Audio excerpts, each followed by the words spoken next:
কেমন কাটছে পঞ্চগড় সরকারি শিশু পরিবারের ঈদ? দর্শক এই ব্যাপারে জানাতে সরাসরি যুক্ত হবেন আমাদের সহকর্মী রাশেদুজ্জামান বাবু।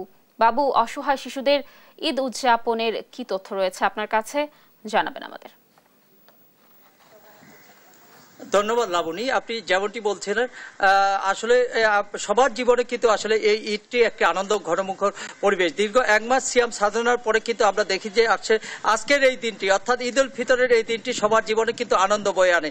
কিন্তু আমি যেই জায়গায় আছি সেটা হচ্ছে সরকারি শিশু পরিবার বালক যেটি রয়েছে, এখানে কিন্তু ইতিমধ্যে 61 জন শিশু কিন্তু এখানে অবস্থান রয়েছে, যারা কিন্তু জানে না আসলে স্বজন হারার বেদনা যে কতটুকু, সেটি যার হারিয়েছে তারাই কিন্তু কেবলমাত্র বুঝতে পারে যে স্বজন হারার বেদনা।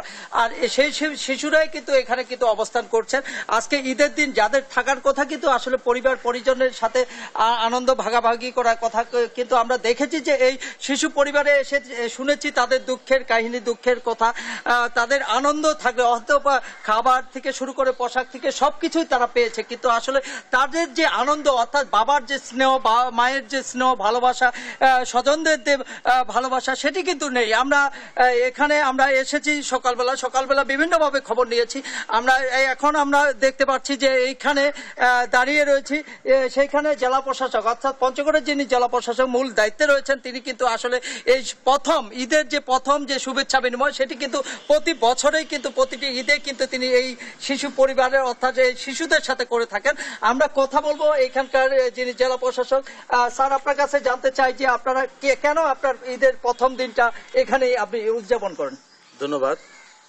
আমাদের এই পঞ্চগড় সরকারি শিশু পরিবারে যে পিতাহারা বা মাহারা বাচ্চারা এখানে থাকে, লেখাপড়া করে, খাওয়া দাওয়া করে, তো ঈদের আনন্দটা হচ্ছে যে আমি মনে করি যে এখানকার একজন অভিভাবক হিসেবে আমার মনে হয় যে আমার অভিভাবকত্ব দিয়ে তাদের সেই অভাবটা, বাবা মায়ের অভাবটা পূরণ করার চেষ্টা করি। আমি নামাজ পড়ে প্রতি বছরই এই শিশু পরিবারে চলে আসি। আমি এখানকার বাচ্চাদের সঙ্গে সময় কাটাই, এটা আমার একটা ভালো লাগার দিক। বাচ্চারাও একই সাথে আমাকে আপন করে নেয়।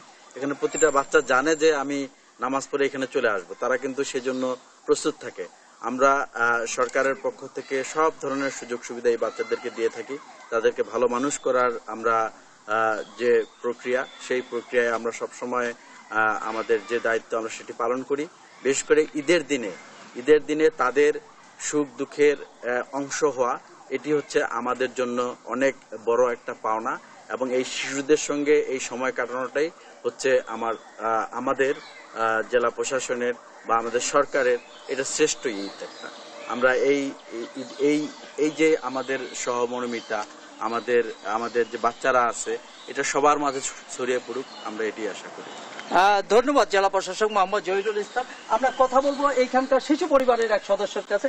আসলে আজকের দিনটা তুমি কিভাবে অনুভব করছো? আসলে সকালে তো নামাজ পড়ে আসি, সবাই নামাজ পড়ে আসি, পরে গেলাম উপর থেকে কাইন্ডলি অফিস থেকে স্যার বললো যে ডিসি স্যার আমাদের সাথে বিনিময় দেখা সাক্ষাৎ করতে আসছে। তো এটা আসলে অনেক ভালো লাগার একটা বিষয়। ডিসি স্যারের এখানে মানে 3 বছরে 6টা ঈদ, তো আল্লাহ রহমত আলহামদুলিল্লাহ আমরা স্যারকে 6টা ঈদে পাইছি, এটাই মানে অনেক খুশির ব্যাপার। খাওয়া দাওয়া কেমন আজকে? খাওয়া দাওয়া সকালে আমরা খিচুড়ি খাইছি, তারপর নামাজ পড়ে আসার পর সেমাই আর মুড়ি খাওয়া হয়েছে, দুপুরে খাওয়া দাওয়া আছে। ধন্যবাদ। আমরা কথা বলবো এখানকার যিনি তত্ত্বাবধায়ক, তার সাথে কথা বলবো। আসলে এই যে আপনার এতগুলো বাচ্চা রয়েছে, তাদেরকে কিভাবে দেখাশোনা করেন, বিশেষ করে আজকের দিনটা কিভাবে তারা অনুভব করে? আসলে মূলত আমি কখনোই এদেরকে আলাদা মনে করি না। আমি এদেরকে আমার নিজের ছোট ভাইয়ের মতো দেখি। সেই দৃষ্টিকোণ থেকেই আমি এদের সঙ্গেই সবসময় থাকি। আমি রাত 8টা-9টা পর্যন্ত এদের সঙ্গে সময় কাটাই। এদের পড়ালেখা, এদের ভালো মন্দ সবকিছু খোঁজ খবর রাখি। এবং আজকের দিনে এদের সঙ্গেই আমি এই যে নামাজ পড়েই আমি চলে এসেছি এখানে, এদের সঙ্গে আছি এবং দুপুরে খাওয়া পর্যন্ত হয়তো আমি থাকবো। তারপরে আমি এখান থেকে বিদায় নেবো, আমার বাসার দিকে যাবো আর কি। ধন্যবাদ আপনাকে।